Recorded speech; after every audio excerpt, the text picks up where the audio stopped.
Assalamualaikum warahmatullahi wabarakatuh. Pada kesempatan kali ini, saya akan menjelaskan tentang motherboard. Mari simak video berikut ini. Motherboard adalah papan sirkuit yang ada di dalam sebuah casing komputer di mana semua komponen komputer terhubung. Motherboard sendiri juga datang dalam berbagai jenis dan ukuran yang berbeda loh. Tujuannya agar sesuai dengan berbagai jenis dan ukuran perangkat keras. Setiap jenis motherboard dirancang untuk bekerja dengan jenis prosesor dan memori tertentu, sehingga tidak semua jenis bisa cocok dengan perangkat Anda. Namun, umumnya hard drive yang bersifat universal akan bekerja dengan sebagian besar motherboard, terlepas dari jenis atau brandnya. Fungsi motherboard, tujuan utama dari motherboard adalah untuk memindahkan daya dan menyediakan tempat di mana semua komponen dapat berkomunikasi satu sama lain. Nah, berikut adalah fungsi lain dari motherboard. Mentransfer data ke semua komponen komputer. Menyediakan tata letak terbaik untuk semua komponen yang ada di komputer. Menghubungkan komponen seperti CPU, RAM, dan video card melalui hub komponen.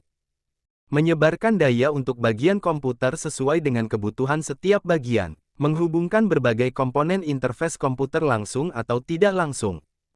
Mengirimkan trafik data untuk semua bagian komputer sesuai kebutuhan per bagian, menjadi pusat komunikasi ke seluruh komponen secara langsung maupun tidak.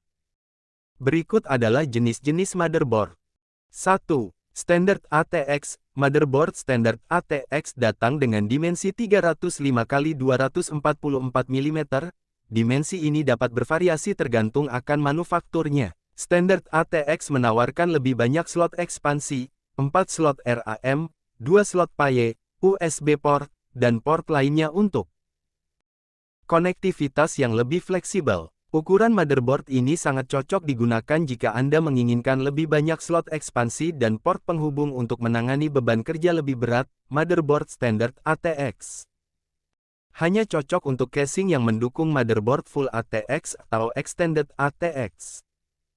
2. Micro ATX. Motherboard Micro ATX memiliki dimensi 244x244 dan datang dengan port dan slot yang lebih sedikit jika dibandingkan dengan papan ATX standar. Motherboard jenis ini lebih cocok untuk mereka yang tidak ingin banyak konektivitas dan upgrade nanti seperti menambahkan lebih banyak RAM dan tambahan. Papan ini dapat memuat casing apapun yang memiliki cukup ruang dan casing yang lebih besar dari motherboard ATX standar dan ATX extended. 3. Extended ATX. Motherboard ini memiliki dimensi 344x330 mm. Extended ATX dirancang untuk dual CPU, konfigurasi tunggal, sampai 8 slot RAM. Extended ini memiliki lebih banyak slot PAL dan PCI untuk menambahkan kartu PCI untuk tujuan yang berbeda seperti workstation dan server. Beberapa motherboard eATX juga dirancang untuk komputasi desktop, dan ada ruang yang cukup untuk mendinginkan dan memasang periferal. Sekian penjelasan singkat tentang motherboard dari kami.